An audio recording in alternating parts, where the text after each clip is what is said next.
की जिम्मेदारी थी, उसके लिए रेलवेज थी जहां से उनको सब सामग्री मिल सके। लेकिन हमें हमारे इंडियन आर्मीज के पास में नॉर्मल फूड सप्लाई के लिए भी हमें बहुत तकलीफ हो रही थी। सो कंस्ट्रक्शन एक ऐसा एरिया है जिसपे हमें बहुत ध्यान देना है। आज भी जितने भी हमारे बाउंड्रीज है वहां पे चाइना का जो कंस्ट्रक्शन है, रोड रहे, रेलवेज रहे, जो भी है वो बहुत इंटेंसली शुरू है। उसी तरीके से हमें ये एक एरिया है जहाँ पे ध्यान देना चाहिए। बट अगर ये हम सोचते हैं, जो हमने सोचा कि हमारी बाउंड्रीज को सिक्योर करना है, डिफेंस करना, बट हमें अगर डेवलप्ड कंट्री बनना है और पूरे दुनिया में भारत को नंबर 1 बनाना है, तो वो एक ही चीज है और वो है बिजनेस।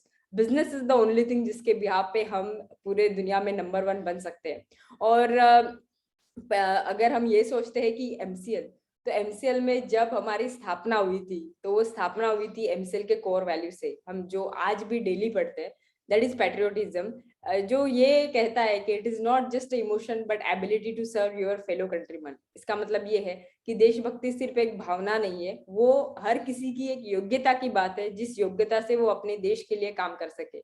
और हम उसी तरीके से अगर सोचते हैं कि भारत को अगर हमें सुजलाम सुफलाम बनाना है, तो ये योग्यता हम किसी भी तरीके से निभा सकते हैं। ये योग्यता हम एक आदर्श नागरिक करके निभा सकते हैं, एक टेक्नोलॉजी डेवलप करके निभा सकते हैं, या एक ऐसा बिजनेस तैयार कर सकते हैं कि जो बिजनेस हमारे पूरे भारत देश को अपने यूटिलाइजेशन ऑफ नेचुरल रिसोर्सेज से एक सुजलाम सुफलाम भारत बना सके। और इसी का रास्ता एमसीएल ने पूरे भारत देश को दिखाया है अपने प्रोजेक्ट से। वो प्रोजेक्ट्स जो एक हर गांव में लगेंगे, एक तालुका में लगेंगे, और इसी बिजनेस मॉडल का, इसी प्रोजेक्ट्स का रास्ता जिन्होंने बनाया है, अभी मैं एक ऐसे व्यक्ति को बुलाना चाहूंगी जिन्होंने ये रास्ते बनाया, वो उस पे खुद चलते हैं और जो हमारे रहनुमा है, जो हमें बताते हैं कि इस रास्ते पे आगे कैसे चलना है। तो ऐसे ही एमसीएल के रचनाकार, सलाहकार और शिल्पकार doctor Shyam Gullab sir. Thank you. Thank you madam, very much. दोस्तों नमस्कार, मैं डॉक्टर श्याम गोलप फिर से एक बार आपका इस ट्रेनिंग सेशन में स्वागत करता हूं। मैं आशा करता हूं कि आप सभी लोग स्वस्थ हैं और आप अपने साथ अपने परिवार का, यानी घर का परिवार और एमसीएल परिवार दोनों का ख्याल रखें। मैं ये भी उम्मीद करता हूं कि आप सभी लोग 1 घंटा बहुत अच्छी एक्सरसाइज कर रहे हो, अपने हार्ट, अपने लंग को मजबूत कर रहे हो और अपनी इम्यूनिटी को बढ़ा रहे हो। तो चलिए शुरुआत करते हैं आज के टॉपिक से। दोस्तों, हम सभी जानते हैं कि एशिया में सबसे अमीर आदमी कोई है तो वो है मुकेश अंबानी साहब। आज दुनिया में जितने भी अमीर आदमी हैं उनमें उनका 11वां नंबर। उनकी कुल संपत्ति 98 बिलियन डॉलर से ज्यादा है, यानी ऑलमोस्ट 7,40,000 करोड़ इतनी उनकी संपत्ति है। हम आम लोग जब भी बात करते संपत्ति की तो क्या सोचते हैं कि अरे उसके नाम पे इतनी सारी प्रॉपर्टीज है, जमीन है, बैंक बैलेंस है, एफडीज है, ऐसा सब कुछ। तो क्या मुकेश अंबानी साहब के पास 7,40,000 करोड़ की प्रॉपर्टीज है? क्या उनके इतने सारी जो पैसे हैं वो बैंक में पड़े हुए हैं? नहीं। मुकेश अंबानी साहब जिस कंपनी के मेन प्रमोटर है, मेन ओनर है, उस कंपनी के शेयर्स की वैल्यू इतनी है कि उनकी जो संपत्ति है वो 7,40,000 करोड़ की है। एक 15 दिन पहले एक बड़ी न्यूज आई। दुनिया की सबसे बड़ी कंपनी एप्पल कंपनी, अमेरिका की कंपनी, वो दुनिया की नंबर 1 कंपनी तो है ही, लेकिन उसका वैल्यूएशन $3 ट्रिलियन इतना बना। वो कंपनी 225 लाख करोड़ इतनी बनी। तो 225 लाख करोड़ की एक कंपनी कैसे बन सकती है? क्या उनके पास दुनिया के सबसे ज्यादा शेयर्स है क्या? नहीं। उनके पास जितने शेयर्स है उसका वैल्यूएशन इतना ज्यादा है कि वो दुनिया की सबसे बड़ी कंपनी है। मैं आपको बता दूं कि हमारे पूरे देश की जो इकोनॉमी है, भारत की अर्थव्यवस्था है, वो भी इतनी नहीं, वो भी $3 ट्रिलियन से कम है और उससे भी ज्यादा बढ़ के कंपनी बन चुकी है।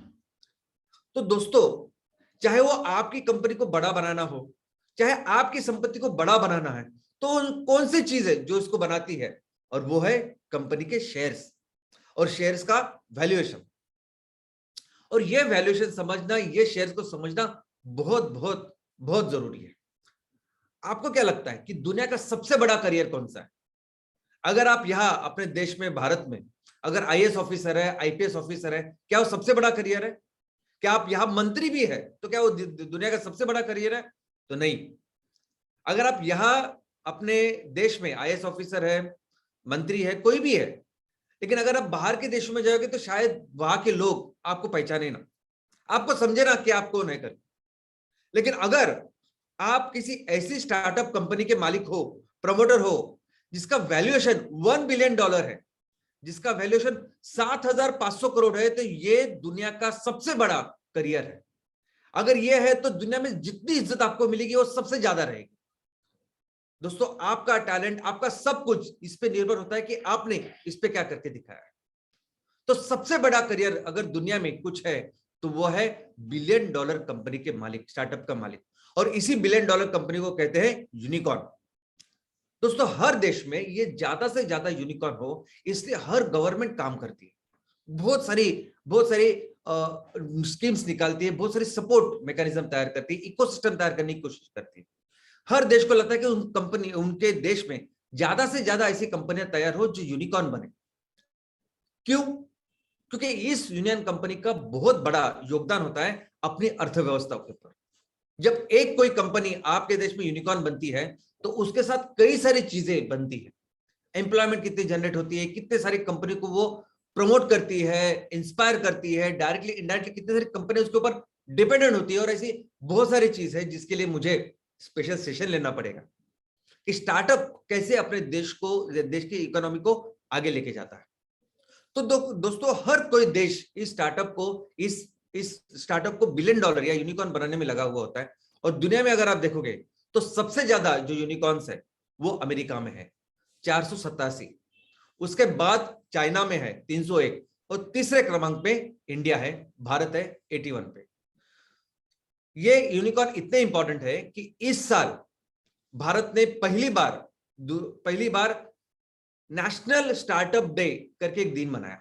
अभी पिछले 5 दिन पहले 16 जनवरी को, यानी पिछले संडे को, भारत सरकार ने पहली बार ये इंडियन नेशनल स्टार्टअप दिन मनाया। और ये दिन हर साल अभी मनाया जाएगा स्टार्टअप्स को बढ़ावा देने के लिए, आगे लेके जाने के लिए, क्योंकि उसका इंपॉर्टेंस इतना है। दोस्तों, अगर एमसीएल बिजनेस की बात करें तो आज हमारे पास इतना पोटेंशियल है। भारत को हमारे इस धरती माँ ने, कुदरत ने इतना सब कुछ दिया है कि कोई भी तहसील हो 5,500 में से हर तहसील में हमारे पास इतने सारे संसाधन, इतने सारे रिसोर्सेस है कि अगर उनको अच्छी तरह से हम लोग डेवलप करें, रिसोर्सेस सिर्फ जमीन ही नहीं, लोग है, टैलेंट है, सब कुछ है, अगर इसको अच्छी तरह से प्रमोट करें, अच्छी तरह से इसको यूटिलाइज करें, इनसे प्रोडक्ट्स बनाए, सर्विसेज बनाए और पूरी दुनिया को बेचे, तो हम हर तहसील में कम से कम 10,000 करोड़ की कंपनी बना सकते हैं। ये हमारा पोटेंशियल है। हमारे पूरे भारत में जितने 5,500 है, हर तहसील में जो अपनी हर एक एमसीएल बायोफ्यूल स्टार्टअप है, उसको हमें 10,000 करोड़ की कंपनी बनाना है। लेकिन सिर्फ एमबीएस ही नहीं, हमारे MVP, MCL village entrepreneur, MCL village project जो है वो भी $1 बिलियन कंपनी बन सकती है। कैसे? तो अगर आपके ग्राम पंचायत में आप कुछ अनूठा, आप कुछ इनोवेटिव ऐसा काम करते हो, आउट ऑफ द बॉक्स सोच के आप अपने गांव के लिए, अपने किसानों के लिए कुछ करते हो, तो वो सोच, वो काम हम बाकी के ग्राम पंचायत, बाकी के जगह पे रेप्लिकेट करेंगे आपके कंपनी के नाम पे।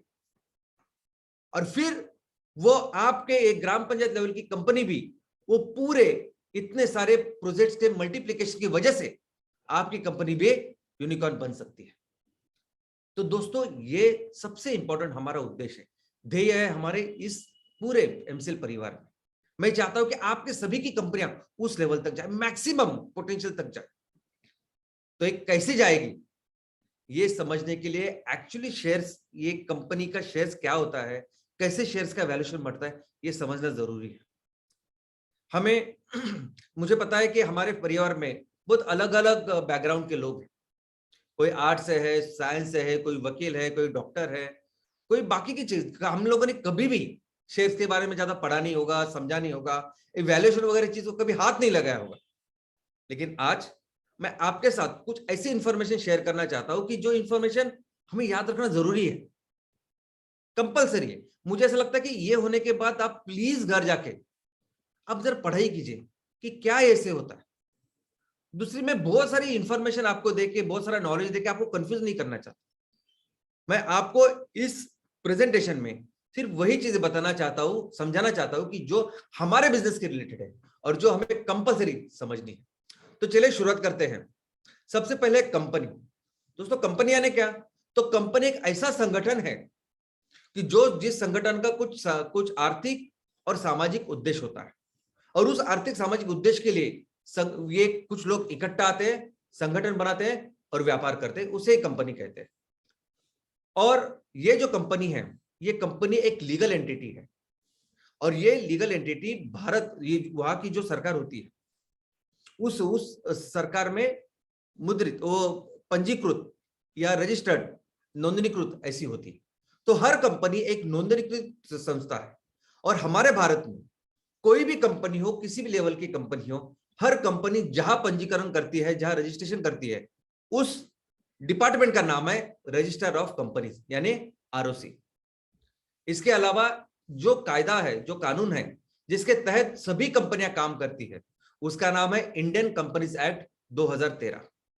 एक्चुअली जो बेसिक एक्ट है, जब पहली बार इस कंपनी का एक्ट बना, वो 1956 में बना, और उसके तहत आज तक सभी कंपनियों का काम चलता आ रहा है। 2013 में उसमें कुछ बदलाव हुए, जो फीडबैक्स थे उससे उसके दौरान वो सब चेंज हो गया, लेकिन बेसिक जो ढांचा है इस कंपनीज एक्ट का 1956 का, वो अभी भी बरकरार है। दोस्तों इस कंपनी के कई सारे प्रकार है, और ये प्रकार इस पे निर्भर है कि कितने सारे लोग आके इस कंपनी को बनाते हैं। सबसे पहला जो प्रकार है, सबसे पहले जो टाइप है, वो है सोल प्रोप्राइटरशिप, यानी ऐसी कंपनी की जहां उसका मालिक सिर्फ एक आदमी है, और वो एक ही आदमी सभी रोल कर रहा है, सभी काम अपना कर रहा है। दूसरा जो प्रकार है, टाइप है, उसका नाम है पार्टनरशिप फर्म, जहां दो या ज्यादा लोग इकट्ठा आते, पार्टनरशिप बनाते और कंपनी को चलाते। तो दोस्तों इस कंपनी में जब पार्टनरशिप में लोग काम करते हैं, हमें हमेशा लगता है कि 2-3 लोग रहेंगे जो पार्टनरशिप में काम करते हैं, लोग या संस्था जो भी। लेकिन अगर आप लॉ में पूछेंगे, कायदे कानून में पूछेंगे, तो ये संख्या 100 तक हो सकती है। 100 तक लोग इकट्ठा आके कंपनी पार्टनरशिप में बना सकते हैं। नेक्स्ट है लिमिटेड लायबिलिटी पार्टनरशिप। इसका मतलब यह है कि पार्टनर्स आते हैं, 2 लोग हो सकते हैं, संस्था हो सकती है, और हर एक का अपना अपना एक रोल होता है, अपनी अपनी एक लायबिलिटी होती है जो लिमिटेड होती है उसके विषय में। तो समझो 3 जन आते हैं, एक ने बोला कि मैं टेक्नोलॉजी संभालूंगा, तो वो टेक्नोलॉजी के लिए ही रिस्पॉन्सिबल होता है। एक होता है कि मैं पैसा फाइनेंस देखूंगा, तो फाइनेंस के लिए रिस्पॉन्सिबल होता है। एक कहता है मैं मार्केटिंग करूंगा, तो मार्केटिंग के लिए रिस्पॉन्सिबल होता है। तो ये तीनों अपने मिलकर काम करते हैं, और ये तीनों अपने अपने डिपार्टमेंट के लिए जिम्मेदार होते हैं, पूरे कंपनी के लिए नहीं। इसे कहते हैं लिमिटेड लायबिलिटी पार्टनरशिप। इसके अलावा प्राइवेट लिमिटेड कंपनी, ऐसी कंपनी जो प्राइवेट जो शेयर होल्डर्स है, वो हिस्सेदार, वो उसके ओनर है, वो हिस्सेदार है, और ऐसी कंपनी में ज्यादा से ज्यादा 200 लोग ओनर्स है, तो उसे हम लोग कहते हैं प्राइवेट लिमिटेड कंपनी। और अगर 200 से ज्यादा उसमें शेयर होल्डर्स है, तो उसे हम लोग कहते हैं पब्लिक लिमिटेड कंपनी। तो दोस्तों एक कंपनी कैसे फॉर्म होती है? तो कंपनी हमेशा फॉर्म होती है किसी आइडिया के साथ, बिजनेस आइडिया के साथ। एक कोई सामाजिक आर्थिक उद्देश्य हो जिसको अचीव करना है, कैसे करें, कौन सा व्यापार करें, कौन सी वस्तु, कौन सी सेवा को हम लोग तैयार करें और बेचे, या उसका लेन देन या व्यापार करें, उससे उस आइडिया के साथ तैयार होती है कंपनी। लेकिन आज के तारीख में जो भी कोई कंपनी शुरू करना चाहता है ना, उसका एक ही उद्देश्य होता है, और वो है प्रॉफिट। कोई तो उनके आर्थिक सामाजिक बाकी की चीजों को ज्यादा वो देखते भी नहीं उसकी तरफ। वो सिर्फ देखते कि मुझे पैसा कमाना है, इसलिए मैं कंपनी चालू करूंगा। तो पैसा कमाना है, मुझे कंपनी चालू करनी है, तो मैं क्या करूं, कौन सी कंपनी चालू करूं? तो वो आजू बाजू देखता है। तो उसको समझ में आता है कि रियल एस्टेट में बहुत ज्यादा लोग काम कर रहे हैं, रियल एस्टेट में लोग पैसा कमा रहे हैं, तो चलिए मिलकर रियल एस्टेट की कंपनी चालू करते हैं। फिर वो देखते हैं कि कोरोना में तो कितने सारे मेडिकल शॉप्स थे, मेडिकल शॉप्स का कितना धंधा बढ़ा, तो चलो मेडिकल की दुकान चालू करते हैं, किराना दुकान की चालू करते हैं, क्योंकि किराना तो लगने ही वाला है, कुछ भी रहे, लॉकडाउन रहे या कुछ भी रहे। यहां तक कि अगर किसी का चाय का ब्रांड है, किसी का कॉफी का ब्रांड है, तो वो तो बहुत अच्छा चल रहा है धंधा, चलो उसको शुरुआत करते हैं। तो इस प्रकार से लोग आज की तारीख में बिजनेस की शुरुआत करते हैं। उनका एक ही मोटो, एक ही फोकस रहता है, पैसा कमाना। लेकिन दोस्तों, बिजनेस जो है ना, बिजनेस है समस्या का समाधान। बिजनेस है ना, आज सपोज आप एक गांव में रह रहे, अपने तहसील में रह रहे, शहर में रह रहे, तो वहां शहर में ऐसी कौन सी चीज है, ऐसी कौन सी कमतरता है, ऐसा कौन सा गैप है, ऐसी कौन सी जरूरत है लोगों की जिसको आप पूरा कर सकते हो। अगर आपके गांव में बच्चों के कपड़े की दुकान नहीं, अच्छे बच्चों के कपड़े नहीं मिलते, तो अगर आपने अच्छे बच्चों के कपड़े तैयार किए, उसकी दुकान डाली, लोगों को वो दिए, तो वो हो सकता है बिजनेस। अगर आपके यहाँ मेडिकल फैसिलिटी अच्छी नहीं है, तो मेडिकल फैसिलिटी बढ़ाने के लिए अगर कुछ आप अच्छा करते हैं, तो वो है बिजनेस। अगर आप अपने लोगों को एजुकेशन में या बाकी कौन सी भी ऐसी चीज में मदद करते हैं उनकी लाइफ बेहतर करने के लिए, तो वो है बिजनेस। जो समस्या है उसको सॉल्व करने के लिए अगर कुछ कर रहे हैं, तो वो है बिजनेस। दोस्तों, आज एमसीएल परिवार में अगर हम देखें तो हमारे पास कितने सारे समस्या है। हमारे गांव में किसानों की कितनी बड़ी समस्या, खेती की कितनी बड़ी समस्या। आज हमारे लोग गांव से अपनी खेती बाड़ी छोड़ के वहां शहरों में जाके बस रहे, और कहा, झोपड़पट्टी में। हमारे यहाँ गांव में, तहसील में, जगहों में एजुकेशन का प्रॉब्लम है, मेडिकल का प्रॉब्लम है। और ये सभी प्रोजेक्ट जो हम लोग कर रहे हैं ना, ये एमसीएल बायोफ्यूल स्टार्टअप कर रहे हैं, ये एमसीएल विलेज प्रोजेक्ट कर रहे हैं, ये सभी प्रोजेक्ट इन समस्या के समाधान के लिए कर रहे हैं। ये है बिजनेस। तो दोस्तों, ये जब बिजनेस हम लोग करते हैं तो बहुत सारी चीजें लगती है। पहली लगती है मैन पावर। पहले तो आपको उसका एम्स एंड ऑब्जेक्टिव ये डिसाइड करना होता है कि चलो मैंने डिसाइड कर लिया कि मुझे क्या करना है, तो आप लिखते हैं कि मैं इस कंपनी के तहत कौन से उद्देश्य, कौन से ध्येय को हासिल करूंगा, और यही चीज आप वो आरओसी में देते हो। आरओसी में आपके ऑब्जेक्टिव्स ऑफ द कंपनी होते हैं। और फिर आप टीम तैयार करते हो, क्योंकि सभी काम आप अकेले नहीं कर सकते, आपको लगती है टीम अलग अलग काम करने के लिए। फिर आपको लगते है मटेरियल, यानी देखिए, अगर आप हमें बायोफ्यूल एस्टेट का प्रोजेक्ट करना है तो आपको जमीन लगती है, आपको ऑफिस लगता है, आपको कई सारे चीज। यानी अगर मैं इस कंप्यूटर पे काम कर रहा हूं तो ये कंप्यूटर भी एक इंपॉर्टेंट मटेरियल है जो मुझे लगता है बिजनेस के लिए। तो ऐसे कई सारे मटेरियल लग सकते हैं। और ऑफ कोर्स सबसे क्रूशियल, सबसे क्रिटिकल अगर कुछ है तो वो है पैसे। पैसे लगते हैं, क्योंकि अगर पैसे नहीं है आपके पास तो ये कितनी भी अच्छी आइडिया वो आगे जा ही नहीं पाएगी, स्टार्ट ही नहीं हो पाएगी।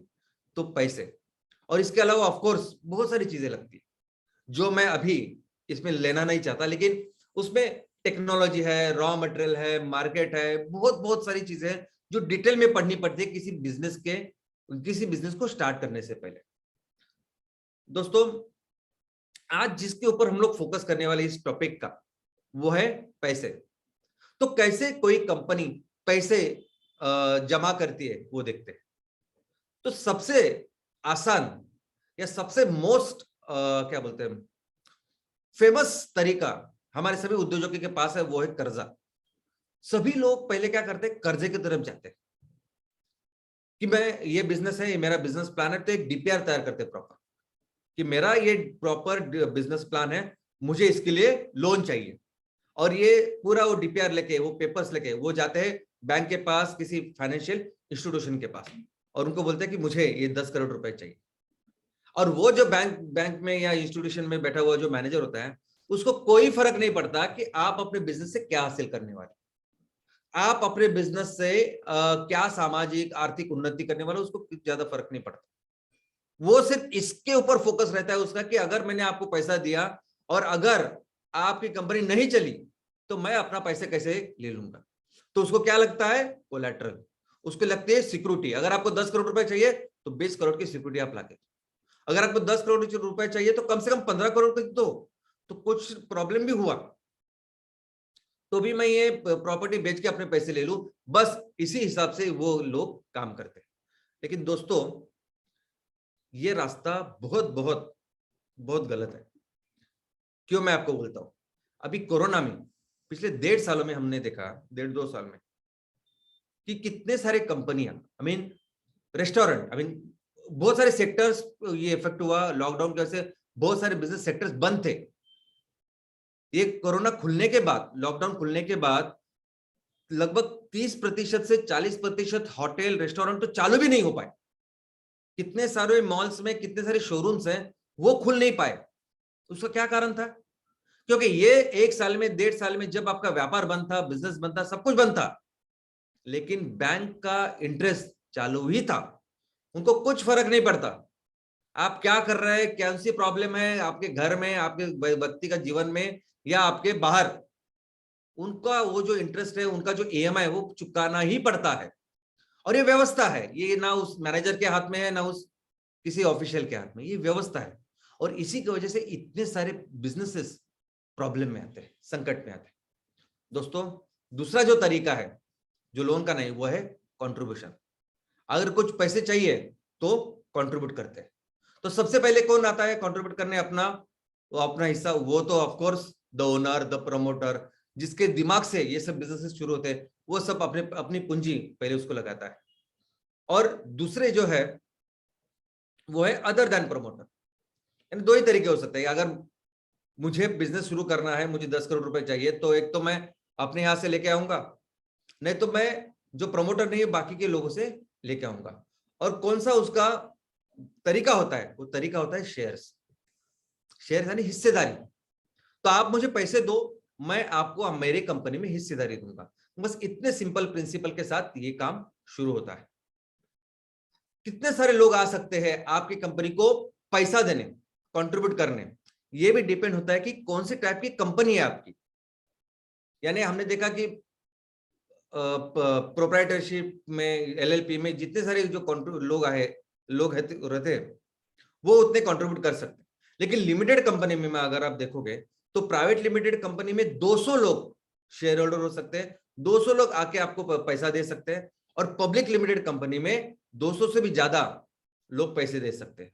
लेकिन पब्लिक लिमिटेड कंपनी में भी आप किस तरह से पैसा ले सकते हो, ये डिपेंड करता है कि आपकी पब्लिक लिमिटेड कंपनी ये लिस्टेड है स्टॉक या शेयर मार्केट में या नहीं। दोस्तों, इसके अलावा जैसे हम लोगों ने अभी कंट्रीब्यूशन या शेयर्स बहुत सारे लोगों से लेते हैं और कंपनी के लिए पैसे इकट्ठा करते हैं, वैसे कर्जा भी आप बहुत सारे लोगों से ले सकते हो। जरूरी नहीं कि सिर्फ एक बैंक या एक इंस्टीट्यूशन आपको कर्जा दे, हो सकता है वही 200, 500, 1000 लोग भी आपको अपने अपने हिसाब से कर्जा दे। एक तो वो जो लोग है, एक एक आदमी जो आपको कर्जा दे रहे हैं, एक तो उसकी जो जोखिम होती है, रिस्क होती है, वो कम हो जाती है। और आपको इन सबको कोलैटरल देने की जरूरत भी नहीं होती। और इसी लोन को, जैसे हम लोग कंट्रीब्यूशन को करते हैं शेयर्स, वैसे हर इस एक लोन को कहते हैं डिबेंचर्स। और ये डिबेंचर दो टाइप के हो सकते हैं, यानी दो ही नहीं, बहुत सारे टाइप के हो सकते हैं। लेकिन दो प्रमुख इसके जो टाइप्स है, जो प्रकार है, वो ये है कि अगर लोग स्टार्ट करते हैं डिबेंचर से, मैं आपको पहले तो कर्जा दूंगा, देखूंगा कि आपकी कंपनी चल रही है कि नहीं। लेकिन जब उनको पता चलता है कि कंपनी तो बहुत अच्छी चल रही, तो वो चाहते हैं कि वो सब उनका कर्जा शेयर्स में तब्दील हो, तो शेयर्स उनका बढ़े। तो convertible debenture, non convertible debenture, और ऐसे कई सारे चीजें हैं इस डिबेंचर के बारे में। लेकिन मैं आज वो आपके साथ डिस्कस नहीं करूंगा, क्योंकि हमारा जो फोकस है वो है शेयर्स के ऊपर। तो ये सब है कि हम लोग कंपनी के लिए एक तो पैसे ला सकते हैं कंट्रीब्यूशन से, शेयर से, नहीं तो हम लोग पैसे ला सकते हैं इस लोन से, डिबेंचर से। लेकिन एमसीएल में हम लोग क्या करेंगे, तो एमसीएल में पूरी जिंदगी जो हमें बिजनेस करना है उसको लेके हमारे कुछ सिद्धांत है, कुछ नियम है। और वो नियम ये है कि हम कोई भी लोन नहीं लेंगे। हमारी कोई भी एमसीएल स्टार्टअप कंपनी, हमारी कोई भी एमसीएल विलेज कंपनी, कोई भी किसी भी प्रकार का लोन किसी के ऊपर नहीं होगा। हर कंपनी, हर बिजनेस जो हमें तैयार करने हैं, वो प्रॉपरली 100% लोन फ्री ऐसे ही बिजनेस है। कोई भी लोन नहीं, कोई भी इंटरेस्ट नहीं, कोई भी टेंशन नहीं। यहां तक के हमारा जो किसान है, किसान के ऊपर भी कोई लोन ना हो, क्योंकि सबसे इंपॉर्टेंट पर्सन जिसके बलबूते पे हमें इतनी सारी इकोनॉमी, अर्थव्यवस्था बनानी है, उसके ऊपर भी कोई लोन ना हो। ये हमारा संकल्प है, ये हमारा नियम है, सिद्धांत है। तो चलिए देखते हैं शेयर्स, कंपनी के शेयर्स को। अभी इसी शेयर्स को इक्विटी भी कहते हैं, इसी शेयर को स्टॉक्स ऐसा भी कहते हैं। तो क्या होता है शेयर्स? तो दोस्तों, सपोज ऐसी आपकी कंपनी है, तो आपकी कंपनी की जो हिस्सेदारी है या आपकी कंपनी की ओनरशिप जो है, वो ओनरशिप का छोटा सा स्मॉलेस्ट यूनिट है शेयर्स। यानी अगर आपकी कंपनी के 10 लाख शेयर्स है, इसका मतलब क्या कि आपने अपनी कंपनी की जो ओनरशिप है, मालकी है, वो 10 लाख हिस्सों में बांटी है। और 10 लाख हिस्सों में सबसे ज्यादा हिस्से जिसके पास होते हैं वो उस कंपनी का ओनर होता है। तो शेयर्स है आपकी मालिकी का सबसे स्मॉलेस्ट हिस्सा। अभी इसके प्रकार है इस शेयर्स के। सबसे पहला प्रकार है तो कॉमन शेयर्स, ऑर्डिनरी शेयर्स। यानी कौन से शेयर्स? यानी वही शेयर जिसके साथ कोई प्रोमोटर शुरू करता है। यानी ये वो शेयर्स होते हैं जो प्रोमोटर जैसे ही होते हैं, जो आपकी कंपनी की तरक्की के साथ बढ़ते हैं, कम ज्यादा होते हैं, जो आपको कंपनी को चलाने के लिए जो वोटिंग राइट्स होते हैं, जो डायरेक्टर्स को चुनाव होते हैं, जहां वोटिंग देनी होती है, तो वहां चुनाव का भी काम आप वोटिंग भी कर सकते हो अगर आपके पास ये ऑर्डिनरी शेयर्स। और ये सबसे ज्यादा शेयर जो लोग दुनिया में खरीदते हैं, जिसमें इंटरेस्ट होते हैं, वो है कॉमन शेयर्स। इसके अलावा और एक दूसरा प्रकार है जिसको कहते हैं प्रेफर्ड शेयर्स। अभी ये जो शेयर्स है ना, ये ऐसा समझे कि हाइब्रिड है, लोन यानी कर्जा और शेयर्स इसके बीच का हाइब्रिड सहयोग। इसमें कुछ फीचर्स लोन के ही है, लोन के भी है और कुछ शेयर्स के भी। लोन के कैसे कि ये आदमी, ये जब प्रेफर्ड शेयर्स जब कोई कंपनी आपको देती है, तो वो कंपनी आपको इस शेयर के ऊपर आपको कितना पैसा मिलेगा, कितना रिटर्न मिलेगा, उसके बारे में भी आपको देती लिख के। दूसरा, अगर आपकी कंपनी चली नहीं, अगर आपकी कंपनी बंद हो गई, तो उसके जो कुछ प्रॉपर्टीज होते हैं, प्रॉपर्टी असेट्स होते हैं, उसके ऊपर पहला अधिकार इनका होता है जिनके पास प्रेफर्ड शेयर्स होते हैं। लेकिन ये शेयर्स जैसे होते हैं। इसका मतलब कैसे है कि ये शेयर्स जब भी जैसे अगर कंपनी ने किसी ने बोला कि आपको हम लोग सालाना इतना इंटरेस्ट, या सॉरी नॉट इंटरेस्ट, रिटर्न इस शेयर्स के ऊपर देंगे, लेकिन नहीं दे पाए, कोई भी कंपनी अगर नहीं काम कर रही, तो इससे आपको उस कंपनी का वैल्यूएशन कम नहीं होता, वो वैल्यूएशन वैसे ही रहता है। लोन में ऐसा नहीं होता, डेट में, डिबेंचर में, बॉन्ड में ऐसा नहीं होता। अगर किसी बैंक का ईएमआई अगर आपने नहीं चुकाया, तो आपकी तो वो जो सिबिल रेटिंग है वो डाउन हो जाती है, कंपनी की सिबिल रेटिंग डाउन हो जाती है। वैसे इधर नहीं होता। अगर कंपनी किसी भी कारण आपको नहीं दे पाई पड़ता हुआ, तो वो उससे कुछ उसकी रेटिंग जाती नहीं है। दूसरा, अगर आपको जो लाभांश देना है, डिविडेंड देना है, तो सबसे पहले कंपनी आपको लाभांश देती है। तो इस तरह शेयर्स के बाकी सभी चीजें इसमें होती है, लेकिन ये इसमें वोटिंग राइट नहीं होता। ये लोग वोट नहीं कर सकते जिनके पास प्रेफर्ड शेयर होते हैं, और ये वही मैनेजमेंट में हिस्सा नहीं ले सकते। अब इसके कई सारे प्रकार हैं, प्रायर प्रेफर्ड, प्रेफरेंस प्रेफर्ड, यानी कौन से ये प्रेफर्ड शेयर्स के भी कंपनियां ना, जो कंपनियां बड़ी बड़ी कंपनियां होती है ना, वो लेके आती है ये प्रेफर्ड शेयर्स। और ये उनकी सीरीज होती है, preferred share series A, series B, series C. तो जो सबसे पहले आता है उसको कहते हैं प्रायर प्रेफर्ड, उसके बाद में जो आता है उसको कहते हैं प्रेफरेंस प्रेफर्ड, कन्वर्टेबल प्रेफर्ड, यानी कुछ ऐसे प्रेफर्ड शेयर्स जो सामान्य शेयर, कॉमन शेयर्स में भी जा सकते हैं, तो कन्वर्टेबल, क्यूमुलेटिव, यानी अगर आप एक साल उनको रिटर्न नहीं दे रहे, तो अगले साल का चला जाएगा, उसके अगले साल चला जाएगा, तो क्यूमुलेटिव, वो उसको क्यूमुलेटिव प्रेफर्ड बोलते हैं। नॉन क्यूमुलेटिव यानी हर साल आपको परतावा देना ही पड़ता है। Exchangeable, participating, perpetual, puttable, monthly income. अब मैं इसके बहुत सारा डिटेल्स आपको नहीं देना चाहता। आज मैं जो भी नॉलेज आपको देना चाहता हूं ना, वो टू द पॉइंट स्पेसिफिक देना चाहता हूं कि जो आपको याद रहे, चुएबल रहे। बहुत ज्यादा टेक्निकल मैं आपको नहीं बताना चाहता। डिविडेंड, लाभांश, ये एक बहुत इंपॉर्टेंट चीज होती है, जो सबको लगता है कि क्या होता है लाभांश, कितना मिलेगा मुझे डिविडेंड, कि अगर मेरे पास शेयर्स है। तो दोस्तों पहले समझिए कि लाभांश यानी शेयरिंग द प्रॉफिट। कंपनी अपने सब पूरा बिजनेस करने के बाद जो प्रॉफिट होता है, वो प्रॉफिट अपने शेयर होल्डर के साथ शेयर करती है, तो उसे कहते हैं हम लोग डिविडेंड। लेकिन जो प्रॉफिट शेयर करते हैं ना, तो सिर्फ प्रॉफिट के साथ बाकी की भी उनको चीजें होती है। तो ऐसा मत समझे कि 10 रुपए मुझे प्रॉफिट हुआ और 10 शेयर होल्डर है, तो मैं सबको 1-1 रुपए दूंगा। लेकिन कुछ ऐसी भी कॉस्ट हो सकती है, अगले साल के लिए कुछ प्रिपरेशन हो सकती है, कुछ और कॉस्ट हो सकती है। वो सब देखने के बाद मैनेजमेंट डिसाइड करते हैं कि आपको कितना लाभांश देना है। और ये लाभांश हमेशा पहले गवर्नमेंट को टैक्स देने के बाद ही शेयर होल्डर्स को मिलता है। और ये लाभांश दो तरह का हो सकता है। एक तो आप लाभांश में आपको पैसे दिए जाते हैं, नहीं तो आपको एडिशनल शेयर दिए जाते हैं कंपनी के, और ज्यादा शेयर्स। बहुत सारे लोग वो एडिशनल शेयर्स वो ज्यादा इंपॉर्टेंट समझते हैं, और वही ज्यादा इंपॉर्टेंट है जिससे आपकी वेल्थ संपत्ति बढ़ती है। और कितना डिविडेंड, कितना रेट रहेगा, कितने रेट से आप मुझे इसमें डिविडेंड मिलेगा, ऑफ कोर्स ये सब डिसाइड करते हैं वहां की मैनेजमेंट, डायरेक्टर्स, वो मैनेजमेंट बॉडी, कि इतना सब हम लोगों ने खर्चा किया, इतना प्रॉफिट हुआ, आगे साल के लिए इतना सब पूरी तैयारी बाकी है, तो इस हिसाब से हम लोग इतना लाभांश लोगों को दे सकते हैं। ट्रेडिंग ऑफ शेयर्स, अभी शेयर्स को, इनकी खरीदारी, इनका व्यापार, लेन देन कैसे होती है। तो दोस्तों इसमें भी बहुत इंपॉर्टेंट आपको समझना होगा कि कोई भी कंपनी हो, प्रोप्राइटरशिप से लेके पब्लिक लिमिटेड कंपनी, जब शुरुआत होती है ना, ऑलरेडी उसकी हिस्सेदारी होती है किसी के पास।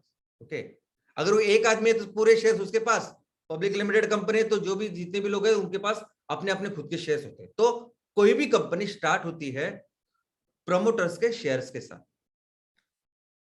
जब वो कंपनी जब शुरुआत हुई, उसके पास कुछ भी नहीं है, कोई व्यापार नहीं, धंधा नहीं, सिर्फ उसके पास एक बिजनेस आइडिया है कि मेरे पास बिजनेस, ये मेरी पे एक्सपर्टीज है, ये मेरा बिजनेस आइडिया है और इस तरह से मैं ग्रो करना चाहता हूं। तो वो ये सब लेके, इसके लिए जब पैसे इकट्ठा करने, तो सबसे पहले ये लोग जाते हैं अपने दोस्तों के पास, अपने रिश्तेदारों के पास, रिलेटिव्स के पास, और जो जान पहचान के लोग हैं, उनके जो रेफरेंसेस है, उनके पास जाते हैं और पैसे कोशिश करते कि पैसा दे। लेकिन आपको हमेशा लगता है कि कोई ना कोई ऐसा हो, भगवान किसी देवदूत को भेजे, ऊपर वाला कोई फरिश्ते को भेजे और हमें पैसे दे। और ऐसे फरिश्ते जो आपको उस वक्त पैसे देते हैं जब आपके पास कुछ भी नहीं रहता, आपके पास पैसे भी से नहीं रहते, तो उनको फरिश्ता इन्वेस्टर यानी एंजल इन्वेस्टर कहते हैं, क्योंकि देवदूत यानी फरिश्ता, इसको इंग्लिश में कहते हैं एंजल। तो एंजल इन्वेस्टर यानी क्या, तो वही फरिश्ते जैसे आते हैं और आपको पैसे देते हैं। वही, आपके पास ना कोलैटरल होता है, ना आपके पास कोई ट्रैक रिकॉर्ड होता है कि आपने कुछ बिजनेस किया, नहीं, आपके बिजनेस आइडिया पे वो पैसे देते हैं। तो कैसे देते हैं पैसे? इतने सारे अमीर लोग रहते हैं, करोड़ों रुपए उनके पास होते हैं, और ऐसे आपको पैसे देंगे, कैसे देंगे दोस्तों? ये 15 मिनट में डिसाइड करते हैं कि आपको पैसे देने हैं नहीं। 99% of the time, 99% of the time in लोगों को जो पैसा संभालते हैं, उनको आपकी टेक्नोलॉजी समझ में ही नहीं आती। आप क्या कर रहे हैं, क्या टेक्नोलॉजी, बिल्कुल समझ में नहीं आती। हालांकि उनके अंडर उनकी जो टीम होती है, 15, 20, 25, 30 लोग रहते हैं जो उनके लिए पूरा वैल्यूएशन, टेक्निकल, ये सब सब सब करके उनको दे सकते हैं रिपोर्ट कि देखो सर ये करो या नहीं करो, जो कुछ है। लेकिन वो 15 मिनट, एक बार आपसे मीटिंग करेंगे तो 15 मिनट में वो जानते हैं कि यहाँ पैसे डालने हैं क्या नहीं।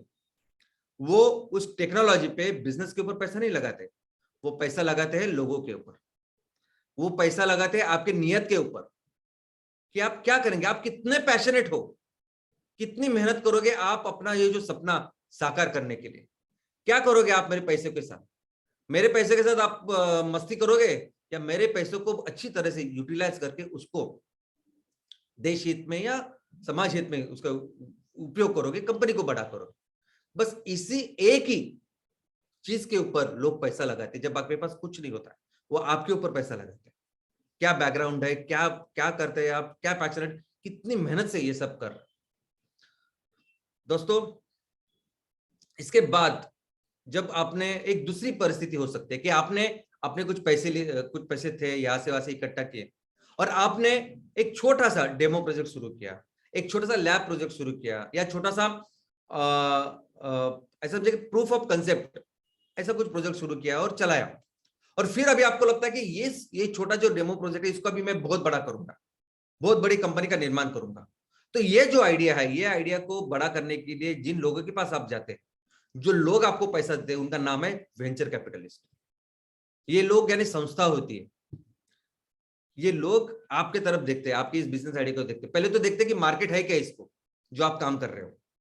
अगर मार्केट है, अगर मार्केट का पोटेंशियल है, तो क्या आप में वो कैपेबिलिटी है कि आप वो सब लेके, उसको इतना वहां तक लेके जाएंगे। जो चीज अभी आपने लैब में की, जब छोटे से इसमें की, क्या आपको इतना बड़े करेंगे क्या? इतना जो बिजनेस, जो मार्केट है, जो पोटेंशियल है, वो कर सकते हैं क्या? तो वो सब देख के फिर आप पे पैसा डाल। लेकिन ये जब पैसा देते हैं तो बहुत सारी इक्विटी उस लेवल पे वो आपसे ले लेते हैं। इक्विटी यानी हिस्सेदारी, इक्विटी यानी शेयर्स, बहुत सारे शेयर्स, बहुत सारी हिस्सेदारी आपसे ले लेते हैं, क्योंकि उनका मानना होता है कि हम जोखिम उठाते हैं, और वो जोखिम उठाते ही है। हम जोखिम उठाते हैं जब हम लोग इतने लेवल पैसे देते हैं, क्योंकि हमको पता ही नहीं होता कि आगे जाके क्या होने वाला, और होता भी है। वो 10 कंपनियों में पैसा डालते हैं ना, तो 8 कंपनी तो काम ही नहीं कर पाती वो जो इतना करना है सिर्फ। लेकिन 2 कंपनियां ऐसी काम करती है कि जितना पैसा आपने 10 कंपनियों में डाला ना, उससे 10 गुना उनको पैसा वापस मिलता है। लेकिन इनका देखो, इनका एक माइंडसेट है। इनका माइंडसेट ये है ना कि उनको सिर्फ पैसा कमाना होता है, नंबर 1, जो मैंने भी देखा और जो ज्यादा से ज्यादा लोग करते हैं। वो क्या उद्देश्य है आपके, किस उद्देश्य के साथ आप काम कर रहे हैं, उससे भी सबसे ज्यादा इंपॉर्टेंट, जैसे बैंक वाला देखता है ना, वो पैसे, कि मैं जब इनमें पैसा डालूंगा तो मेरा पैसा ज्यादा से ज्यादा ग्रो होना चाहिए। वो बाकी की चीज देखते नहीं। और इनका एक काम करने का तरीका होता है। वो क्या करेंगे, एक बार आपको पैसे दिए, आपसे बहुत सारी पहले तो इक्विटी ले लेंगे, उसके बाद जब भी आपको पैसे लगेंगे वो खुद लाएंगे। कैसे लाएंगे, तो उस हर कंपनी को हर बार जब पैसे लाने होते हैं ना, तब उसका वैल्यूएशन करना होता है। हर बार बहुत बड़ा वैल्यूएशन करेंगे, खुद ही सब पैसे लाएंगे। और इस सब पूरे प्रोसेस में वो जो ओनर होता है, जो मेन प्रमोटर होता है पहला, जिसकी आइडिया थी, उसकी इक्विटी तो 2-4-5% होती है। हमारे आज के तारीख में मैक्सिमम जो स्टार्टअप्स है उनकी इक्विटी 5% से ज्यादा नहीं है, जिसने शुरुआत की 5%। और ये वेंचर कैपिटल उनको बढ़ा के शेयर्स का वैल्यूएशन बढ़ा के एक दिन आईपीओ में चले जाते हैं। और आईपीओ का वैल्यूएशन इतना ज्यादा होता है, और ये सभी शेयर्स जो उन्होंने कमाए होते हैं थोड़े से पैसे के ऊपर, वो पूरा किसको देते हैं, पब्लिक को। और पब्लिक फिर इंट्राडे खेलती रहती है हर दिन। आज ये शेयर्स लिया मैंने, आज ये ऊपर गया, ये नीचे गया, तो पूरी जिंदगी फिर पब्लिक ही करते हैं। और ये वेंचर कैपिटलिस्ट अपना एक काम करके पैसे कमा के निकल जाते हैं। और इनको ये पैसे देते भी है वो स्टार्टअप्स, पैसे नहीं, इक्विटी। वो चाहे जितनी मांगे उतनी इक्विटी देते।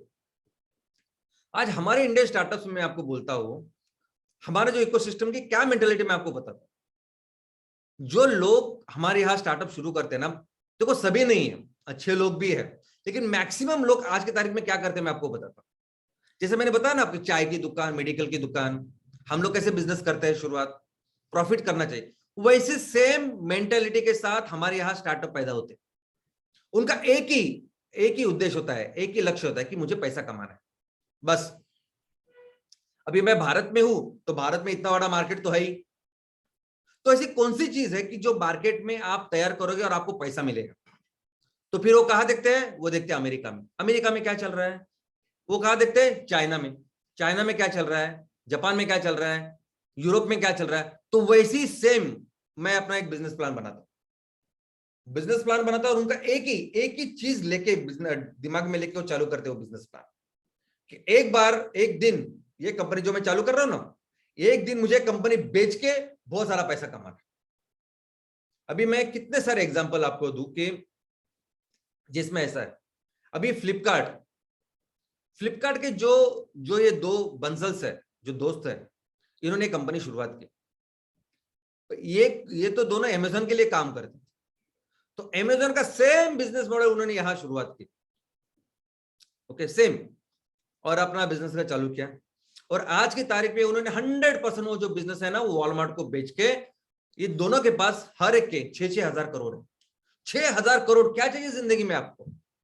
क्या फर्क पड़ता है फ्लिपकार्ट किसके पास है, क्या फर्क पड़ता है कि आगे के 50 साल, ज्यादा साल ये वॉलमार्ट यहाँ इंडियन कंपनी इसमें राज करेगा, लोगों के ऊपर राज करेगा। अपने कुछ फर्क नहीं पड़ता, अपने पैसे बना लिए ना, बस हम लोग खुश, क्योंकि इसी मेंटालिटी के साथ तो हम लोगों ने शुरुआत की थी। तो ये वॉलमार्ट भी क्या सोचता है मैं आपको बताता हूं। वॉलमार्ट अगर खुद से आएगा, वॉलमार्ट का अगर इंडिया में बिजनेस करना है, खुद से आएगा, तो लोग क्या बोलेंगे, अरे विदेशी कंपनी, वही फिर लोकल ग्लोबल वो सब शुरू हो जाएगा। ये अच्छा है ना, यहाँ की जो कंपनी 100% उसको ले लो, लोगों को यह लगे ये तो फ्लिपकार्ट की है। हम कस्टमर क्या सोचेंगे, अरे मैं फ्लिपकार्ट का लूं या अमेज़न का लूं, ऐसा हम लोग क्योंकि अमेजोन तो बाहर की अमेरिका की कंपनी है और फ्लिपकार्ट अपनी कंपनी है, लेकिन हमें ये नहीं पता कि अमेजोन भी अमेरिका की है, फ्लिपकार्ट भी अमेरिका की है, और वो सब ईस्ट इंडिया कंपनी वर्जन 2 है जो भी बिजनेस कर रहे हैं। वैसे हर, आपको क्या लगता है ओला सेम वो उबर की कॉपी है, लेकिन आज की तारीख में ओला की जो ओनरशिप है, ये दोनों भाई, यहाँ पे दो लोग हैं, भाविश अग्रवाल और अंकित भाटी। इनके पास कितने पैसे हैं अभी? इनके दोनों की जो इक्विटी है वो मिला के 10% से भी कम है। Soft bank 22%, matrix 12%, tiger global 20.5%। ये ओनर इस कंपनी का। अगर आपको लगता है कि ओला बहुत अच्छा काम कर रही है, उबर से भी कुछ देशों में अच्छा काम कर रहे हैं, तो इसका मतलब ये नहीं कि देश की कंपनी इतना अच्छा काम कर रहा है। ये ओनर है, ये जापानीज कंपनी जो सॉफ्टवेयर, वो ओनर है जो कर रही है और बिजनेस कमा रही है, पैसे कमा रही है। पेटीएम, पेटीएम एक ऐसी कंपनी की जहां विजय शर्मा के पास 10% से ज्यादा है। बाकी के सभी कंपनियों में आप अगर देखोगे तो ये जो प्रमोटर है उनके पास तो बहुत कम परसेंटेज बचे। ये ड्रीम 11 आज की तारीख में सबसे लेटेस्ट अगर कोई कंपनी है जिसका वैल्यूएशन वही यूनिकॉर्न बन चुका है, यानी 1 बिलियन नहीं, उसका भी $2.5 बिलियन है। इस ड्रीम 11 में भी अगर आप देखो तो सभी चाइनीज वो सब वो उनकी मालकी है। और मुझे समझ में ही नहीं आता कि ड्रीम 11 है क्या, यानी ड्रीम 11 एक गेम है या ड्रीम 11 जुगाड़ है, सट्टा है, जो होता था पहले कि कौन खेलेगा, क्या खेलेगा, कितना लगाएंगे आप, और वो एकदम प्रॉपरली उन्होंने करके रखा है। और हमारे कितने सारे लोग हैं, करोड़ों लोग, उनको लगता है क्या फर्क पड़ता है 50 रुपए डालने से। जो करना चाहिए स्टार्टअप से वो नहीं कर रहे हम लोग। खेती की तरफ देखो, लोगों के एजुकेशन की तरफ, वो नहीं। ये ऐसा कुछ करा के पैसा कमा रहे हैं, हमको लग रहा है अपनी कंपनी बड़ी हो रही है, और कमा रहे हैं बाहर के लोग। और ये सब वैल्यूएशन है, देखो ये सभी इंडियन स्टार्टअप्स है। किसी भी कंपनी में जाइए आप, किसी भी कंपनी में जाइए, उस कंपनी का ओनरशिप, उसके जो शेयर्स है, इक्विटी है, उसकी ओनरशिप आप देखिए तो आपको पता चलेगा कि कौन एक्चुअल में ओनर है। अब ये देखिए, ये कंपनियां जो आपको लगती है भारतीय है, उसमें बहुत बड़ी मालकी है चाइनीज इन्वेस्टर्स की। Big basket, Byju's, delivery, dream 11, Flipkart, ये सब कुछ इसमें उनकी ओनरशिप है। ये जापानीज कंपनी है। इस जापानीज कंपनी अनअकैडमी, बायजूस, ये सभी कंपनियां, ये सभी मिला के अगर आप देखोगे ना, तो मैक्सिमम जो आज की तारीख में हमारे देश में जो भी $1 बिलियन कंपनी, जो भी यूनिकॉर्न की बात कर रहे हैं, जिससे हम लोग बोल रहे हैं कि देश तरक्की की राह पर जाएगा, वो यूनिकॉर्न क्या कर रही है? तो यूनिकॉर्न सिर्फ दिखाने के लिए अपनी है, उसमें ओनरशिप उन लोगों की है। आप पढ़िए जरा इसको, आप जाके इसके पढ़िए, अभ्यास कीजिए, तो आपको पता चलेगा कि किस तरह से लोग काम कर रहे हैं। और एक विशेष साइकिल होता है, देखो विशेष साइकिल यानी क्या? दलदल होता है, दलदल। एक बार, पहली बार अगर आपने इनसे पैसा लेंगे ना, उनके लोग आ जाते हैं बोर्ड के ऊपर, और आगे के आखिर तक आप किनसे पैसा लेंगे, क्या करेंगे, ये सब कुछ ये लोग डिसाइड करते हैं। तो अगर किसी वेंचर कैपिटल से आपने पैसे लिए तो बस आपका हो गया। और इनका काम ही ऐसा है, ऐसे लोगों को ढूंढना। आपको क्या लगता है कि एमसीएल में हम लोग क्या कर रहे हैं? एमसीएल ये कर नहीं सकती थी क्या 1 साल पहले ही, 1-1.5 साल पहले? बिल्कुल नहीं करेंगे। एमसीएल बिल्कुल कभी भी इन लोगों से पैसा नहीं लेगी। एमसीएल किसी भी, कोई भी हमारी स्टार्टअप हो, एमसीएल बायोफुल स्टार्टअप, कोई भी हमारा एमबीएस हो, कोई भी हमारा एमसीएल विलेज प्रोजेक्ट हो, इसमें भी जो पैसे आएंगे ना, वो हम खुद लगाएंगे, खुद लाएंगे। भले उसकी थोड़ी सी दिक्कत हो, थोड़ा सा वक्त लगे, मेहनत लगे, लेकिन हम लोग देखेंगे कि ये सभी कंपनियों के ऊपर मालकी जो है वो हमारे लोगों की रहे। आज हम लोग प्रजासत्ताक मना रहे हैं 4-5 दिन के बाद। प्रजासत्ताक यानी हमारी पूरा जो कॉन्स्टिट्यूशन है, उसका पूरा जो अधिकार है, पूरा देश चलाने का अधिकार हमने लोगों के हाथ में दिया था इस दिन। तो क्यों ना ऐसा दिन हम लोग अर्थव्यवस्था में बनाए? क्यों ना हम लोग अपनी सभी जो बिजनेसेस कर रहे हैं, जो मेहनत कर रहे हैं, जो प्रॉफिट्स कर रहे हैं, वो हमारे लोगों के कंट्रोल में रखे। कभी भी हम लोग एमसीएल की किसी भी कंपनी की मालकी किसी भी बाहर के वाले को देंगे ही नहीं। तो चलिए देखते हैं कि कंपनी जब आपकी एक अच्छी स्टेबल पे जाती है, जब लोग आते हैं, लोग आपको पैसा देते हैं और आपकी एक कंपनी अच्छी बन गई, छोटी नहीं, अभी आपकी एक ठीक ठाक सी कंपनी है, स्टेबल कंपनी है, नोन कंपनी है, ऐसी सपोज बनती है, तब आपको जब उसके बाद जब ज्यादा पैसे चाहिए होते हैं तब आता है कैपिटल मार्केट। तो अगर आपकी प्रॉपर कंपनी है, बैलेंस शीट है, सब कुछ है, लोग जानते हैं, सब कुछ है, और आपको जब चाहिए तो बहुत सारे उसके ऑप्शंस है कि आप कैसे पैसे रेज कर सकते हैं। और सेम है यहाँ, कर्जा भी हो सकता है, शेयर्स भी हो सकता है। कर्जा में भी बॉन्ड्स है, सबको बहुत कुछ है, डिबेंचर्स है। अब ये अगर मैं कैपिटल मार्केट यानी क्या और कौन किस किस तरीके से, अगर आपको आई मीन किस किस तरीके से आप पैसे रेज कर सकते हो, इसके लिए मुझे अलग से सेशन लेना पड़ेगा, इतना बड़ा विषय है ये कैपिटल मार्केट। लेकिन आज जिसके ऊपर हमें फोकस करना है वो है प्राइमरी मार्केट। अभी यानी इस कैपिटल मार्केट के दो तरह के मार्केट है, एक प्राइमरी और एक सेकेंडरी। प्राइमरी मार्केट यानी क्या? प्राइमरी मार्केट यानी समझिए कि आप कंपनी के शेयर्स जो कंपनी के पास है, जो प्रमोटर के पास है, वो पहली बार आप इन्वेस्टर को जब देते हैं इस मार्केट में, कैपिटल मार्केट में, तो उसे प्राइमरी मार्केट कहते हैं। पहली बार जो वो शेयर के पास से लेके इन्वेस्टर के पास जाते हैं, और इसमें जब वो पहली बार नए शेयर्स ट्रेड करने के लिए लाते हैं मार्केट में, बिजनेस करने के लिए लाते हैं, लेन देन करने के लिए लाते हैं मार्केट में, तो सबसे पहले वो पूछते हैं अपने एग्जिस्टिंग शेयर होल्डर्स कि आप लोग क्या, यानी जो जिन्होंने हमारे ऊपर भरोसा रखा है, जो इतने साल से हमारे पास साथ में है, पहले उनको पूछते हैं कि हम लोग आपको डिस्काउंट में देंगे, और डिस्काउंट में देते हो राइट्स इशू कि बाहर का उनका वैल्यूएशन कितने भी हो शेयर्स, लेकिन वो पहले अपने लोगों को पूछते हैं और उनको डिस्काउंट में देते हैं, उसको कहते हैं राइट इशू। दूसरा है प्रेफरेंशियल शेयर अलॉटमेंट। अगर कोई कंपनी है जिसको पैसे की जरूरत है और कुछ ऐसे लोग हैं जो उनके एग्जिस्टिंग शेयर होल्डर नहीं, ठीक है, उनकी कैपेबिलिटी है, सब कुछ है, तो वो क्या करते हैं कि जितना उनके वैल्यूएशन है शेयर्स का, उससे थोड़ा सा डिस्काउंट में इन लोगों को पैसे दे सकते, इन लोगों को शेयर दे सकते, और इनको हम लोग कहते हैं प्रेफरेंशियल बेसिस, प्रेफरेंशियल अलॉटमेंट। और सबसे इंपॉर्टेंट जो है, जो सारी जनता को, सबके लिए, सिर्फ जनता नहीं, जनता, इंस्टीट्यूशन, बैंक, सबके लिए खुला हुआ जो अपने शेयर्स का मार्केट होता है, उसे कहते हैं इनिशियल पब्लिक ऑफरिंग। जब पहली बार कोई कंपनी अपने शेयर्स ट्रेडिंग के लिए बाजार में लाती है, पहली बार, प्राइमरी मार्केट उसको कहते हैं, उस मार्केट को। और जो सबसे ज्यादा इंपॉर्टेंट चीज है वो है इनिशियल पब्लिक ऑफरिंग। कौन से रेट पे आप उन लोगों को या इंस्टीट्यूशन को शेयर्स देंगे, ये तय करती है आपके शेयर्स का वैल्यूएशन। वैल्यूएशन कौन बनाता है? तो वैल्यूएशन बनाता है, बनाने वाले एक कंपनियां है, इंस्टीट्यूशन है, जो सेबी जिसको ऑथराइज करती कि हाँ आप एक क्लास 1, क्लास 2, ऐसे उसे क्लासेस भी है कि आप वैल्यूएटर हो, आप इस कंपनी को इसका वैल्यूएशन कर सकते हो। इसके साथ आता है एक अंडर राइटर। आपने सुना होगा अंडर राइटर करके, एक कोई भी आईपीओ जब आता है ना, तो वहां एक अंडर राइटर करके एक ब्रैकेट में या ब्रैकेट के अलावा एक अंडर राइटर करके होता है।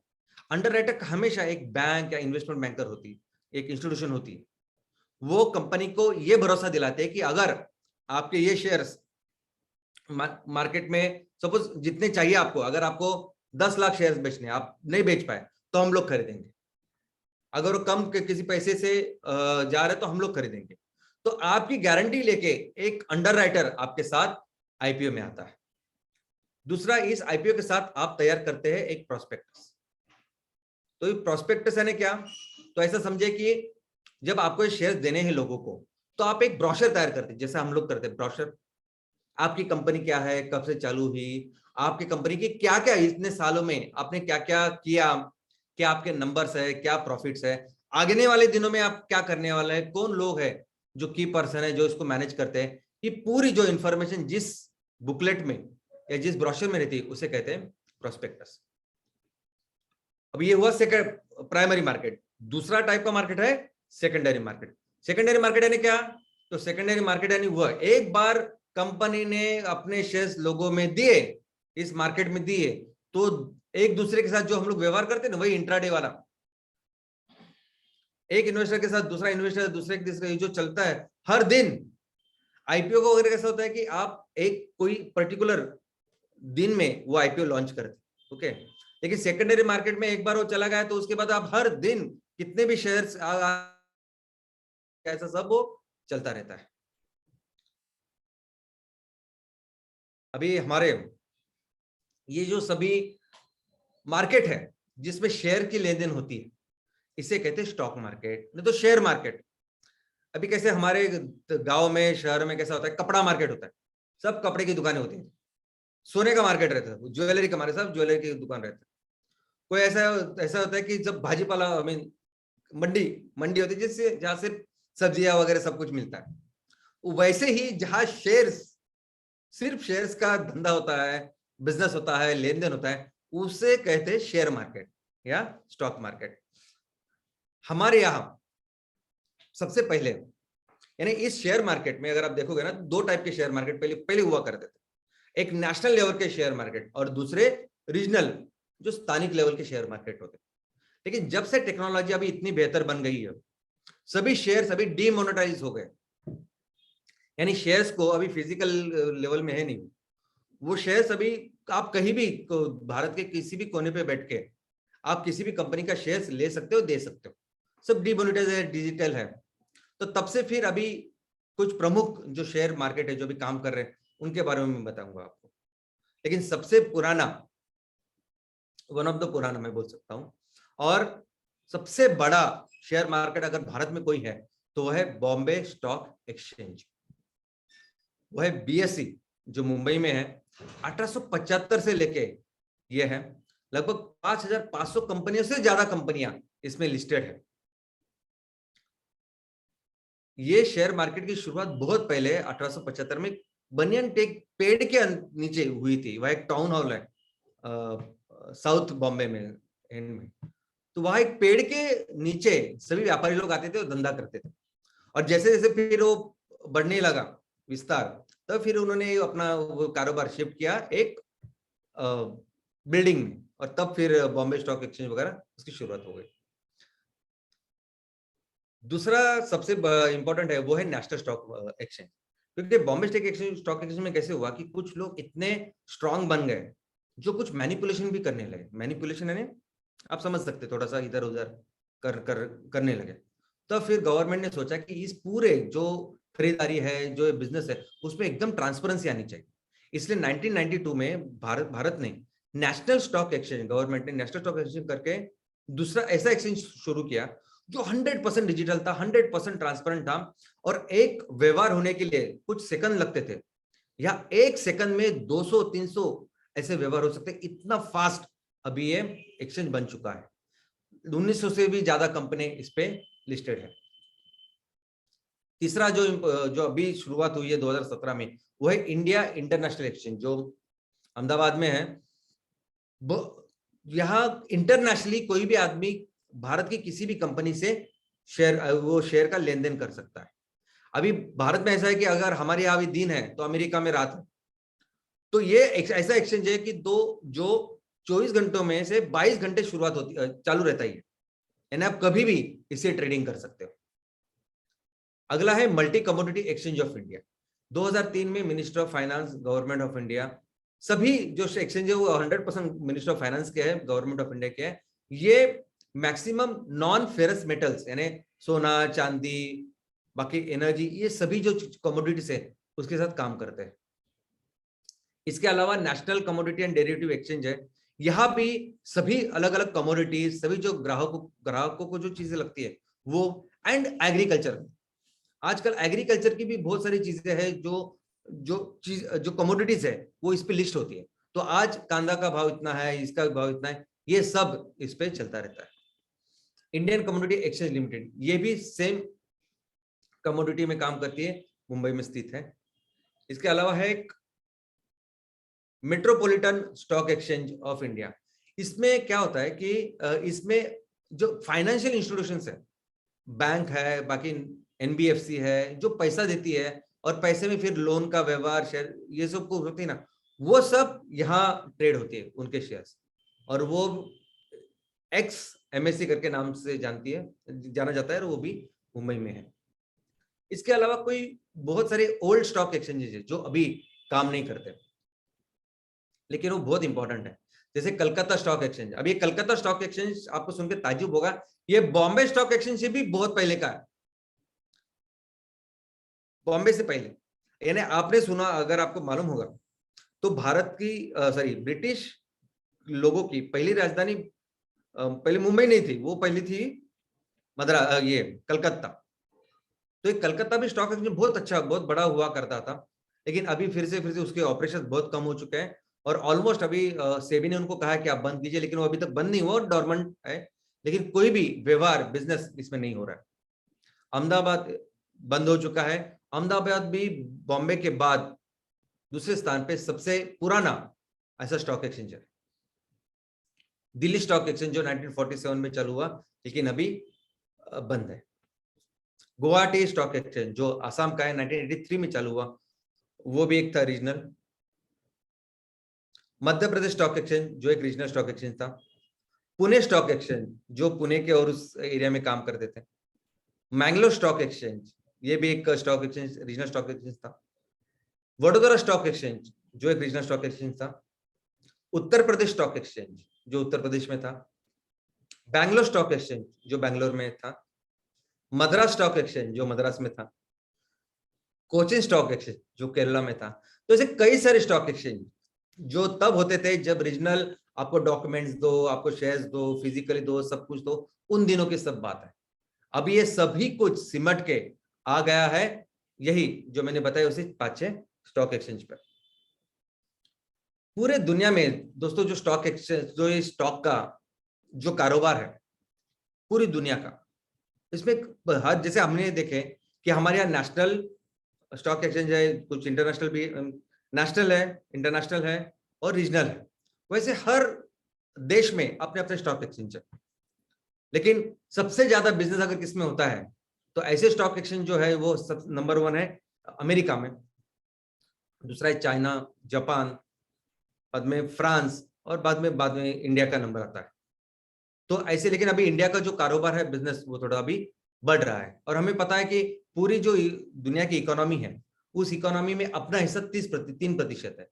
तो वैसे ही ये जो स्टॉक का जो कारोबार चल रहा है पूरी दुनिया में, उसमें भी भारत का जो व्यापार है वो लगभग 3% है। लेकिन दोस्तों एक क्लब है, इसमें पूरी दुनिया में 16 ऐसे स्टॉक मार्केट्स है जिनका व्यापार $1 ट्रिलियन से ज्यादा है और जिन्हें हम लोग कहते हैं $1 ट्रिलियन क्लब। और सिर्फ 16 स्टॉक एक्सचेंज है दुनिया में जिनका बिजनेस इतना ज्यादा होता है।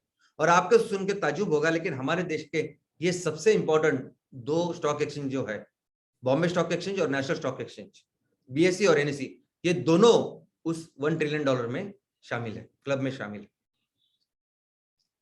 हमने इंडेक्स भी सुना होगा ना, इंडेक्स, बीएसई का इंडेक्स बड़ा कम हुआ या एनएसई का इंडेक्स बड़ा कम हुआ, आज का ये रेट हुआ, ऐसा सब होता है। तो क्या है इंडेक्स, और हर दिन लोग क्यों देखते कि क्या हुआ, आज का क्या हाल है, मार्केट का क्या हाल है, बाजार का क्या हाल है, क्या हो रहा है। तो दोस्तों ये जैसा ऐसा समझे कि हमारे घर में चावल होता है, चावल आप पकाते हो और चावल पकाए के नहीं तो आप क्या करते हैं, तो थोड़ा उस चावल के लेके हाथ में देखते हो कि पकाए के नहीं, तो आपको पता चलता है कि पूरा ये जो चावल है वो भी पक रहा है बर्तन में। वैसे ही हमारी पूरी अर्थव्यवस्था, अभी बॉम्बे स्टॉक एक्सचेंज में 5,500 से भी ज्यादा भी कंपनियां हैं, लेकिन उसमें कुछ 30 ऐसी कंपनियां आइडेंटिफाई की है, 30 कंपनियां जो स्टेबल है, स्ट्रांग है, जो अलग अलग सेक्टर से, ऐसे नहीं एक सेक्टर से सभी कंपनियां अलग अलग सेक्टर को दर्शाती है। ये 30 कंपनियों को लेके एक इंडेक्स भारत सरकार ने बनाया है या इस स्टॉक एक्सचेंज ने बनाया है जिसे कहते हैं बीएसई इंडेक्स। और पिछले साल सितंबर में हमने बहुत बड़ा एक माइलस्टोन अचीव किया, वो है 60,000 जो उसकी इंडेक्स है उसको पार किया। 1983-86 में इसकी शुरुआत हुई इंडेक्स की, और आज की तारीख जो जब शुरुआत हुई तब 100 से शुरुआत हुई थी और अब ये 60,000 बन चुका है। तो इतना व्यवहार, इतना बन चुका। तो ये सेंसेक्स जो है, ये 30 कंपनियां क्या करती है, उनका सेंसेक्स क्या है, इसके ऊपर आपको पूरा पता चलेगा कि पूरे बिजनेस में क्या हो रहा है। वैसे ही एनएससी में अगर आप देखोगे तो एनएससी में है निफ्टी, अगर आपने सुना होगा निफ्टी 50, ऐसा उनका इंडेक्स है। तो एनएससी में उन्होंने उनकी जो कंपनी है उसमें से 50 ऐसी कंपनियां निकाली अलग अलग सेक्टर की, स्ट्रांग, अच्छी। तो उस 50 कंपनी का अभी आज क्या हाल है, तो वही उसको ही कहते हैं हम लोग एनएससी इंडेक्स। वो आ गया है कम है, ऐसा है। तो दोस्तों ग्रोथ कैसी होती है, कंपनी की ग्रोथ कैसी, कोई कंपनी एकदम एकदम आई मीन धीरू भाई अंबानी साहब की जो स्टोरी है कितनी इंस्पायरिंग है रिलायंस ग्रुप की, कि कितने छोटे से इसके साथ उन्होंने शुरुआत की थी। लोग कहते 500 रुपए के साथ शुरुआत की थी, उनकी खुद की अपनी स्टोरी, आज भारत की सबसे बड़ी कंपनी बनी। तो उस कंपनी का वैल्यूएशन बढ़ा है, शेयर्स कैसे उन्होंने तैयार किए, कैसे वो शेयर्स बढ़े, कैसे उस शेयर्स का वैल्यूएशन वगैरह बढ़ा, वो समझना है दोस्तों। और हमें यह भी समझना है कि कैसे हम अपने हर कंपनी को 10,000 करोड़ की कंपनी बनाएंगे, कैसे हमारी हर एमसीएल बायोफ्यूल स्टार्टअप कंपनी एक 10,000 करोड़ की कंपनी बनेगी, कैसे हमारे शेयर्स चाहे वो एमसीएल बायोफ्यूल स्टार्टअप के हो, चाहे वो एमपीओ के हो, कैसे हम लोग अपनी कंपनी के साथ इतने सारे लोगों को भी संपत्ति बढ़ाएंगे। क्यों मैं कहता हूं कि आप शेयर्स लो। देखो एक समय ऐसा था कि हम लोग बोलते थे कि आप लोगों को बताओ, लोगों को बोलो कि शेयर्स लो, ज्यादा से ज्यादा शेयर्स लो। तो भाई ऐसा नहीं था कि वो शेयर से हम लोग उस पैसे से हम लोग कंपनी बनाने वाले या फैक्ट्री डालने वाले।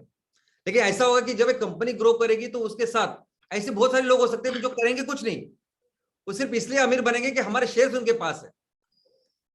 ओके, तो ये कैसे होगा ये हम देखेंगे। और मैं एक ही चीज आपको बताना चाहता हूं, देखो बहुत ज्यादा टेक्निकल मैं आपको बता के कंफ्यूज नहीं करना चाहता हूं, नंबर 1, इसलिए मैंने ये दोनों आधे आधे इसमें डाला है, तो आप इसको पढ़ना चाहिए, वो मैं चाहता हूं नंबर 1। नंबर 2 मैं आपको याद दिलाना चाहता हूं बार बार कि कोई कितनी भी कॉम्प्लिकेशंस हो बाहर, कोई भी कितना ही कड़क कोई सीएस कुछ भी बोले, आपको सिर्फ एक काम करना है, और वो है हमारा ये जो आदमी, हमारा ये जो किसान है, हमारा ये जो राजा है, बस उसका ख्याल रखो आप। ये बाकी नंबर्स वगैरह सब भूल जाओ, आप चिंता मत करो उसकी। आप देखो कि आपने ग्राम पंचायत में अपने गांव में हर किसान को उसके जमीन से ज्यादा उसको पैसा मुनाफा आप करवा के दो, जो लगता है उसके लिए काम करो, मेहनत करो, हम लोग सब उसके लिए करते हैं। तो ये कंपनी हम लोग आसान से हर कंपनी भारत की हर तहसील की कंपनी कम से कम 10,000 करोड़ की कंपनी बनेगा। और मैं ऐसे नहीं बोल रहा हूं, उसके पीछे स्ट्रॉन्ग एविडेंसेस है। और आप सोचिए कि अगर हमने अपने तहसील की हर कंपनी 10,000 करोड़ की बनाई तो हमारा देश अपने आप दुनिया में नंबर 1 इकोनॉमी हो जाए, जिसकी हम लोग योग्यता रखते हैं, सिर्फ ख्वाहिश नहीं करते। और थे हम लोग 90% of the time India was best economy in the world.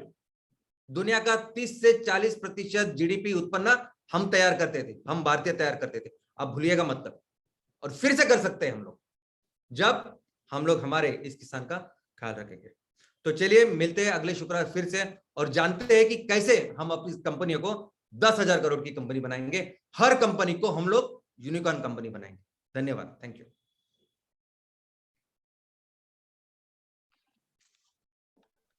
जी हाँ, हर कंपनी को हम इंडिया में यूनिकॉर्न कंपनी बनाएंगे। What a thought, what a thought. अगर इस देश के प्रगति में, इकोनॉमिकल प्रगति में हमें कोई योगदान देना है, सच में प्रगति करनी है, सच में विकास करना है, तो ये सामने जो दिख रही पिक्चर, वो फार्मर की, वो किसान की, वो खेडूत की, वो शेतकरी की प्रगति जब होगी तभी हम लोग आगे बढ़ जाएंगे।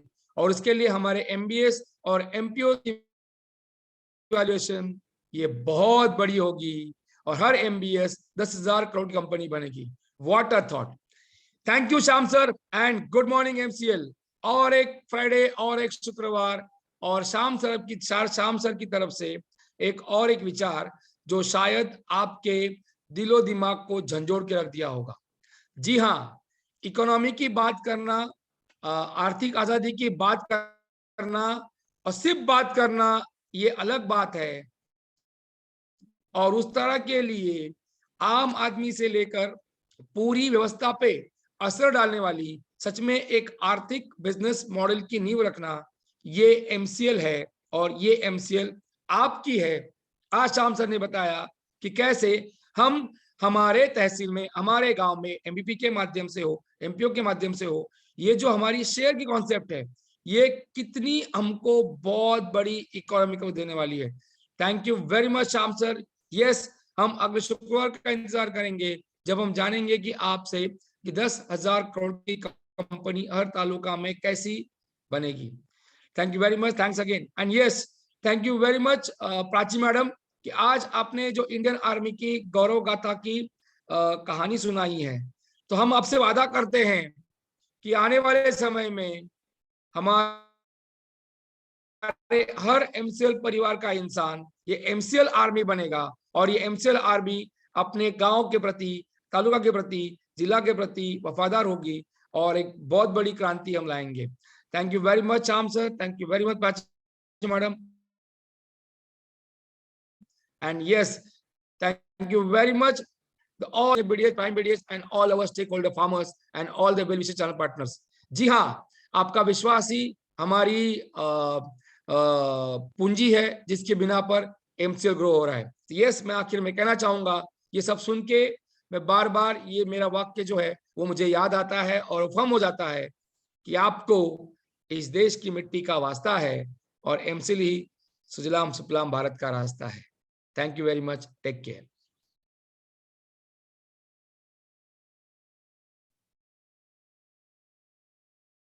थैंक यू डॉक्टर लवेश सर, आपकी एनर्जेटिक बातें हमेशा हमें काम करने की स्फूर्ति देती है। थैंक यू प्राची मैम, आपकी स्टोरी हमेशा प्रेरणादायी रहती है। आपकी आज की स्टोरी ने हमें हमारे भारत के दूसरे प्रधानमंत्री लाल बहादुर शास्त्री जी की याद दिलाई। उन्होंने कहा था, जय जवान जय किसान। जैसे भारत के जवान अपने देश की सेवा करते हैं, वैसे ही किसान भी हमारे देश की रक्षा करते हैं और एमसीएल भी इस किसानों के माध्यम से भारत को सुजलाम सुफलाम राष्ट्र बनाएंगे। Thank you doctor Shyam sir, आज आपने फिर से एक बार एक महत्वपूर्ण ट्रेनिंग पूरा किया। आपने अपने सेशन में कंपनी के शेयर्स के बारे में बहुत ही महत्वपूर्ण जानकारी दी। थैंक यू टीम एमसीएल, जो दिन रात जागकर इस सेशन को बिना बाधा आए कैसे पूरा किया जाए इसका ख्याल रखती है।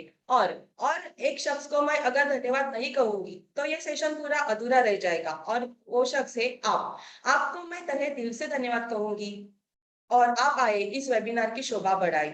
आपसे गुजारिश है कि आपके चैट बॉक्स में एक लिंक शेयर की गई है, उस लिंक पे क्लिक करके आप अपना फीडबैक दीजिए। आपका फीडबैक हमारे लिए बहुत ही महत्वपूर्ण है।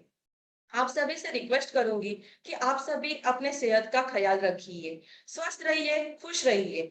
और इसी के साथ आज की आपकी होस्ट शलाका आपसे अलविदा कहती हूँ और यह वेबिनार यही खत्म हुआ ये घोषित करती हूँ। आपका दिन शुभ रहे। धन्यवाद।